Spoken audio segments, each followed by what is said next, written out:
Со почитуваниот професор Орце Симов и како председател на информацијски и комуникацијски технологии Комора и подпредседател на Сојузот на стопански комори на Македонија, ќе говориме како всушност и меѓу другото можеме да ги искористиме капацитетите или искористување на технологијата за заекнување на деловните способности.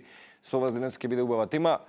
Орце, добро ми дојдовте во утринска антилма. За прв пат можеме во оваа комбинација и баш ми е драго што имам прилика да ве запознам, ама преку Истина, мене благодарам на поканата. Телма телевизија, така е. Благодарам. Ќе ве прашам, бидејќи некако со Ивана се поврзавме со темиве некако утринава, нели, за тоа македонците и дигиталната писменост, па искрено би ве прашал кои би биле според вас како професор денес и председател всушност трите главни постулати кои што би биле да кажеме квинтесенција за дигиталната писменост кај македонците па кај светската популација. Дигитализацијата и дигиталната трансформација е многу битна за развојот на економијата. Ние се наоѓавме во еден период после 2020 година, кога секоја компанија ќе ви каже дека ништо не е исто. Поминавме неколку кризи. Тие кризи лошо се одразија на нашата економија. Ние се уште заздравуваме од лошите економски состојби што ги имавме минатите неколку години.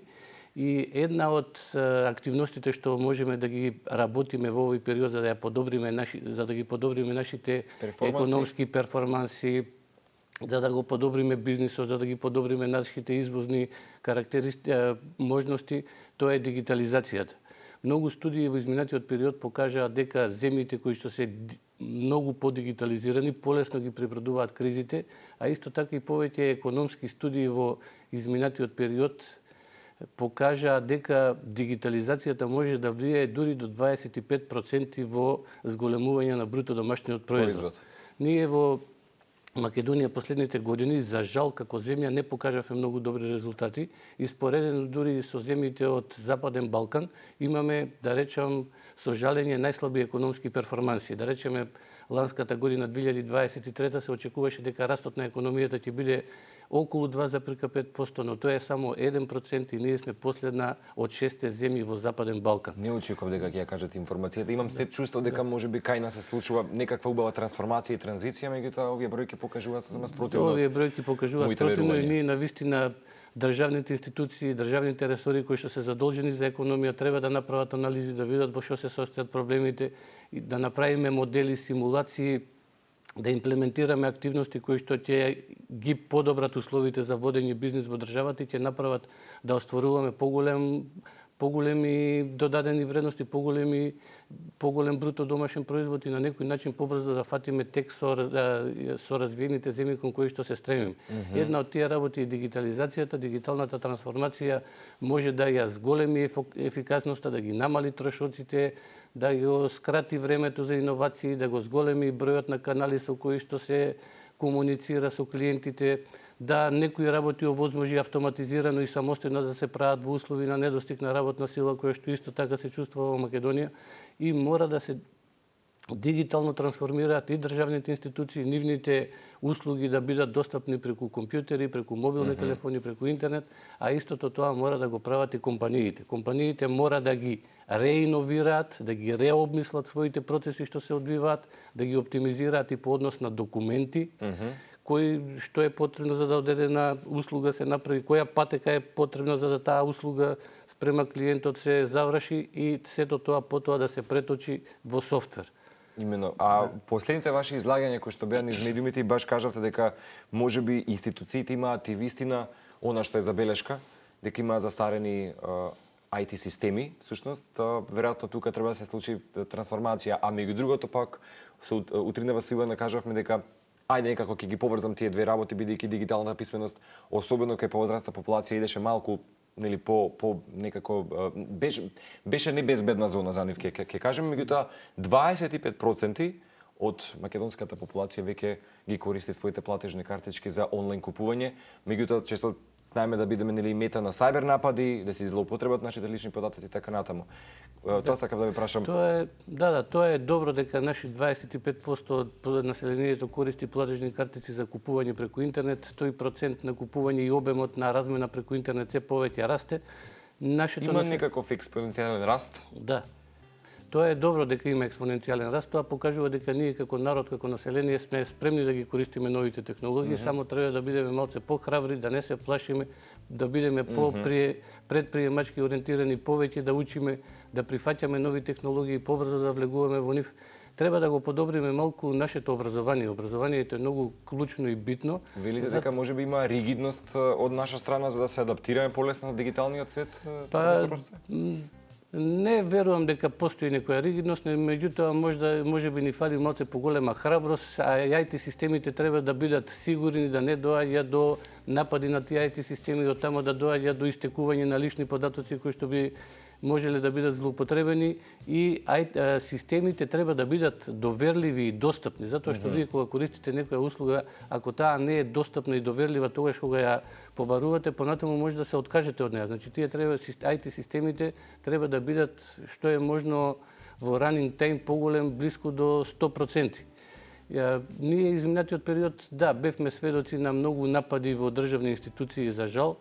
Тоа големи хакерски напади, така? Имаше големи хакерски напади во повеќе институции, дел од нив беа неспособени. Банкарските системи, некои од нив крахираат токму поради хакерски напади. Ние сме се повеќе, затоа што се повеќе сме зависни од тој дигитален свет, живееме во тој сајбер простор, се повеќе услуги се одвиваат преку сајбер просторот, и за да тоа е возможно, тие сајбер информациони системи се достапни преку интернет, тоа пак овозможува да бидат нападнати од било која точка на земјината топка. Затоа мора да бидат сигурни, да се грижиме за нивната безбедност, да се надградуваат софтверите кои што ги обслужуваат тие информациони системи, оперативните системи, базите на податоци, апликацијските софтвери и така натаму, а државните институции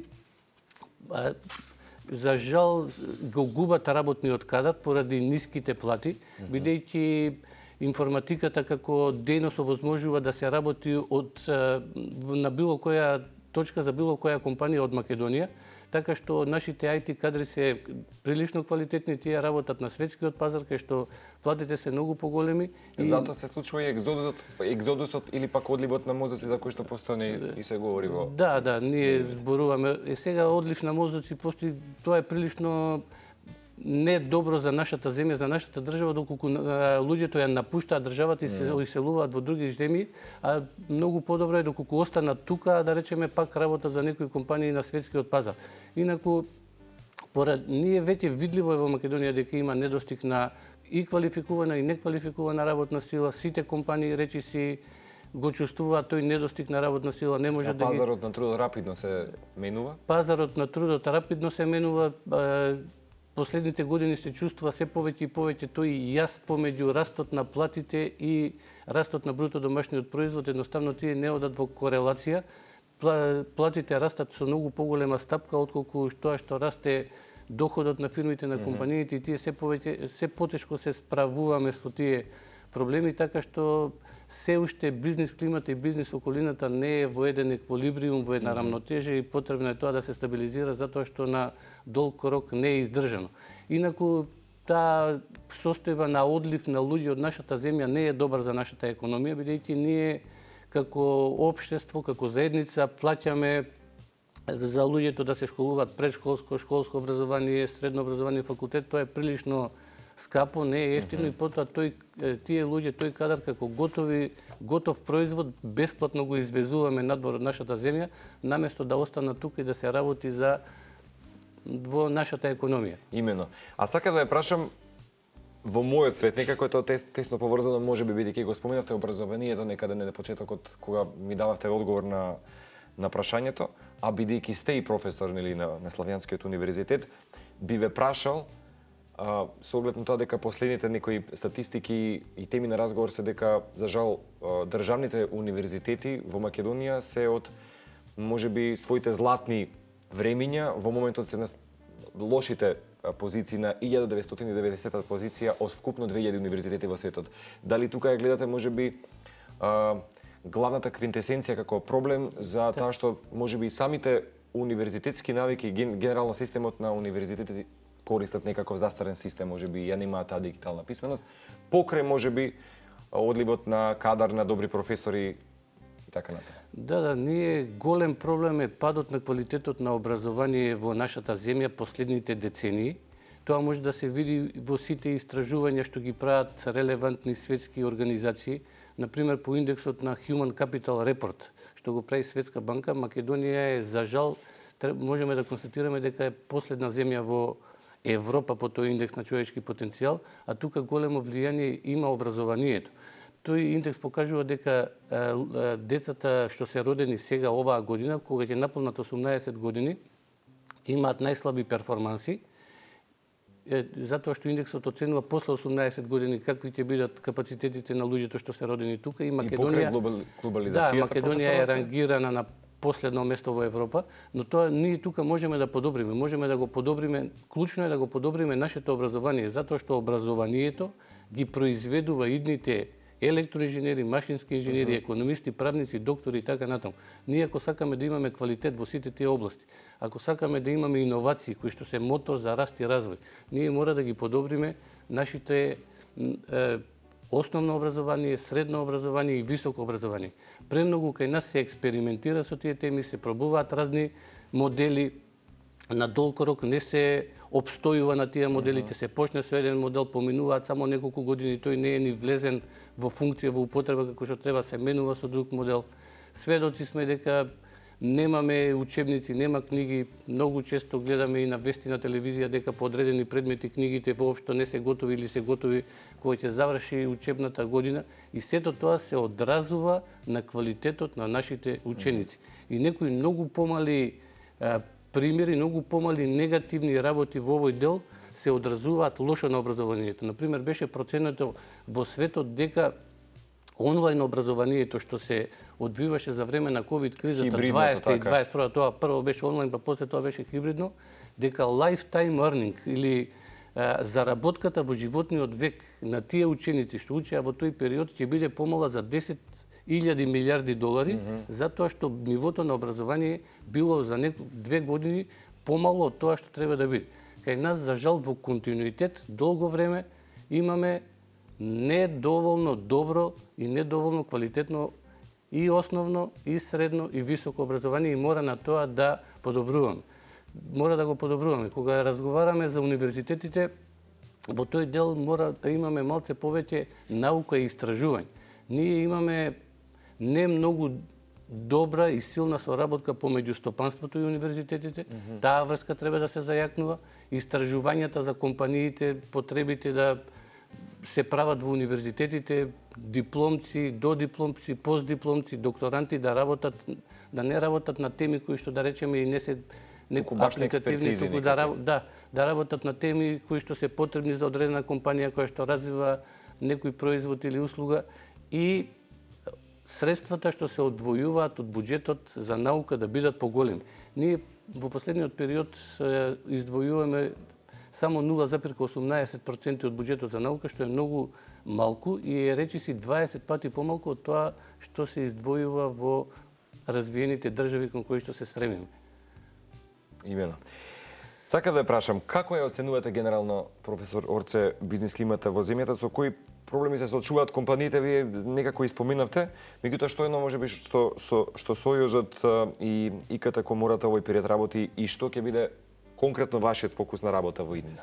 Бизнис климата во моментот во Македонија се уште не е стабилизирана, не е во еквилибриум и компаниите се уште ги чувствуваат проблемите, финансиските трошоци кои што ги имаа за време на ковид кризата, потоа ние сме енергетски зависна земја, потрошивме многу финансиски средства за увоз на нафта, на газ, а за жал и на електрична енергија, бидејќи во тој период кога 2022 кога беше прилично скапа електричната енергија, потрошивме и компаниите и државата значителни средства за електрична енергија, така што се наоѓаме во една состојба која што секоја компанија ќе ви каже дека ништо не е исто пред 2020 и после 2020 година. Во моментот едни од најголемите пречки и проблеми со кои што се соочуваат компаниите во Македонија, тоа е недостигот на квалификувана и неквалификувана работна сила, потоа високата инфлација, глобалниот синџир на снабдување. Глобалниот синџир на снабдување поради сите случувања во светот што во овој момент се одвиваат, војната помеѓу Русија и Украина на Блискиот исток, има проблеми, некои трговски несогласувања помеѓу истокот и западот и така натаму. тој Бројни фактори велите дека создаваат една пасивна летаргична и состојба на хибернација кај македонската популација? Таа хибернација не е толку од психолошка гледна точка, туку од практични причини, затоа што, например, во тој глобален стинџен на снабдување се соочуваме со реални проблеми. Да речеме, ние правиме некоја нарачка листа на производи кои што се потребни за реализација на одреден проект од одредена компанија. И доколку тоа пред тоа доаѓало за 15 до 20 дена пред 2020 година, сега роковите на испорака може да се одвиваат и до една година. Потоа може да речеме за некој проект ви се потребни одредна неколку 300 да речеме различни производи, од тие 90% ќе дојдат за 2-3 месеца, другите ги делат на повеќе пати, стигаат во повеќе пратки, се трошат дополнителни човечки ресурси, да се води евиденција што е дојдено, што не е дојдено, кога ќе дојде. Не можете да го реализирате проектот затоа што не достигаат тие производи. Комитентот на кој што му е потребно тоа и он чека, не може, дури во некои најлоши екстремни услови застануваат и технолошки линии, затоа што се потребни одредени компоненти, особено тие што имаат чипови, фреквентни регулатори или програмабилни логички контролери, кои што водат одредени индустријски процеси. Роковите на испорака кај нив се најдолги затоа што во наводници војна помеѓу истокот и западот има недостиг на чипови, бидејќи чиповите во над 80% се произведуваат во Азија и поради разноразни причини роковите на нивна испорака е многу долг, бавен, долг и се појавуваат многу проблеми кои што се поврзани со тие рокови на испорака. Тој глобален стинџен на снабдување.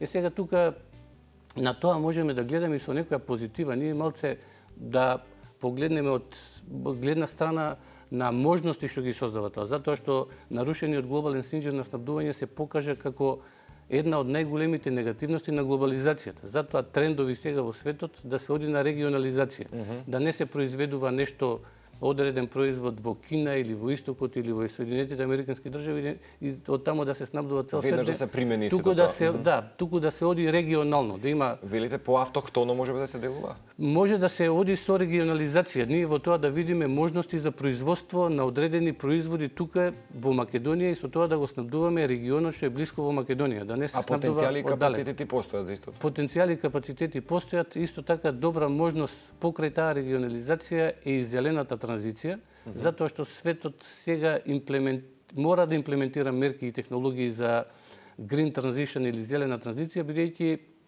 ние како човештво, како цивилизација сме исправени пред климатска катастрофа. Тоа е веќе видливо и со голо око, не треба да има ни инструменти. Сите ние го чувствуваме тоа без никакви мерења дека климата се промени, дека стана многу топло. Оваа 2024 година првите неколку месеци беа најтопли од 1880 последните 140 години кога има континуирани научно мерење, најтопли месеци. Ние како човештво емитуваме 52 милиарди тони CO2 годишно во атмосферата и доколку тоа не го запреме, ќе се промени климата така што после тоа нема да можеме да ја подобриме ситуацијата. Затоа тоа изискува нови иновации, нови технологии при производството на електрична енергија, при складирањето на електрична енергија ни се потребни многу иновации затоа велите зелена транзиција или екопаметни системи кои што ќе бидат во војна доходовни, меѓу другото, ама и многу практични за употреба. Велите дека се случува транзиција, еве генерално сега со фотоволтаици и мал милион можеби нови научни откритија кои што последниве години доживуваат своја експанзија. Да, па ние гледаме дека се обновливите извори на енергија се повеќе и повеќе присутни, производството на електрична енергија од јаглени и од други извори кои што ослободуваат CO2 се намалува. И сега затоа тука се потребни тие иновации во кои што можеме и македонската економија да види можност и да креира поголема додадена вредност. Да речеме, проблеми сега во светот се како да се складира таа енергија што е произведена од обновливите извори, затоа што тие произведуваат тогаш кога има природни ресурси, кога има ветер или кога има сонце. А кога ги нема тие услови не произведуваат. И сега може кога има ветер и сонце да се произведува и повеќе од што треба. Таа енергија треба да се складира. Ние тоа може да го видиме според цената на електричната енергија на берзата. Референтна берза за електрична енергија во Македонија е Хупекс берзата во Унгарија. И ако погледнете на дневна основа таму, ќе видите дека во последниот период, во часовите кога работат фотоволтаиците во Европа, цената на електричната енергија не само што е нула, туку оди и во минус. Значи, ако немате системи за складирање и да произведувате, ќе бидете во загуба и тоа може да биде и една опасност за тие што инвестираат во тие системи, доколку нема технологии и капацитети за складирање. И сега во тој дел се потребни доста иновации, во два правци генерално се оди во светот. Едниот е во развој на батерии, кои што ќе имаат супер капацитети да можат да складираат поголема количина на електрична енергија по не многу висока цена и да имаат голем лайфтайм, да можат голем број пати да се полнат и празнат. Практично би се наполниле со голем број на резерви. Да, таа енергија кога има од обновливите извори, кога има сонце, кога има ветер, што ќе се произведе вишок, се складира и потоа кога ги нема тие природни ресурси да се троши. И другиот правец во кој се оди е производство на водород, затоа што водородот со разградување на вода се ослободува кислород и водород, и тој водород да може да се складира, понатаму да се употребува. Тоа е чиста енергија, затоа што кога гори тој водород, повторно се добива вода. Сакав да ја прашам и какви во моментот се предизвиците при интегрирање генерално за новите технолошки алатки во самите деловни операции, нека биде некаде на крајот од ова тема со вас. Во зависност од тоа за каква компанија се работи, дали е голема, мала, државните се посебен случај и така натаму, има повеќе предизвици. Еден од поголемите предизвици е тоа што компанијата која што го побарува дигиталното решение или софтверот за нејзините бизнис операции, заедно со испорачателот на тоа решение недоволно добро се договараат околу тоа кои карактеристики треба да ги има решението и софтверот. Се прават договори едноставни од неколку членови на една или две страни кои што не ги дефинираат функционалните побарувања на софтверот. Нарачателот мисли дека ќе го добие тоа што на него му треба, испорачателот има во најчест случај некое готово решение кое што мисли дека ќе ги задоволи потребите на корисникот, и тука настануваат големи недоразбирања меѓу нив, затоа што едниот очекува друго, другиот испорачува трето, и за жал голем дел од случаите при имплементација на тие нови технолошки решенија завршуваат низ судски процеси кои што траат долг временски период, и од компанијата што нарачува и од компанијата што испорачува изискуваат и материјални и финансиски и човечки ресурси, и тоа не е добро. Мора малце подобро да се специфицираат софтверските решенија, нивните функционални барања. И катарзично однесување и да се меѓусебно подобро да соработуваат за да се имплементира тоа што треба. Потоа нешто на што не се обрнува внимание и во приватните компании и во државните е миграцијата на податоците од старите во новите системи. Тоа не е лесна и едноставна, туку е прилично комплицирана работа. Малце можда подолго време ќе треба, не знам како сме со време да го објаснуваме. Ќе ми ветите дека зад камери, пред да го започнеме всушност интервјуто со вас, ми споделивте дека работите на објавување на второто продолжение на вашата книга и на вашиот труд. Не знам кога ќе се случи, дали за скоро време, професор Орца? Би требало да е во рамките на еден месец. Така, може ли повторно да се видиме за скоро и да направиме уште една средба пред гледачите на Тома телевизија? Беше исклучителна прилика да ве запознам, ама преку нас и гледачите на Телма, и говорејќи за искористување на технологијата за закнување на деловните способности.